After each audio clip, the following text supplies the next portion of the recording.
इस्लामाबाद नेपरा नवंबर जी माहवार fuel adjustment जी मद में बिजली ₹4.68 फ़ी यूनिट महांगी करण जी सेंट्रल पावर परचेसिंग एजेंसी जी दरख्वास्त ते ॿुधणी मुकमल करे वरिती।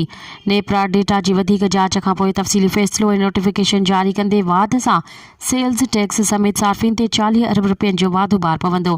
नवंबर जी माहवार फ्यूल एडजस्टमेंट जी मद में बिजली महांगी करण जी दरख्वास्त ते ॿुधणी नेपरा चेयरमैन वसीम मुख्तियार जी सदारत हेठि थी।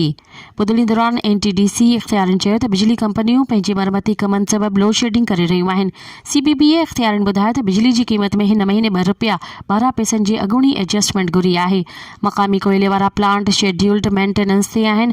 हिन वक़्तु रुॻो फ्रांस ऑयल वारनि प्लांटनि सां बिजली पैदा करे रहिया आहियूं। मज़ीद ख़बरनि ऐं तफ़सीलात लाइ विज़िट कयो असांजी वेबसाइट www.awamiNewsHD.com ऐं ॾिसंदा रहो अवामी न्यूज़ HD।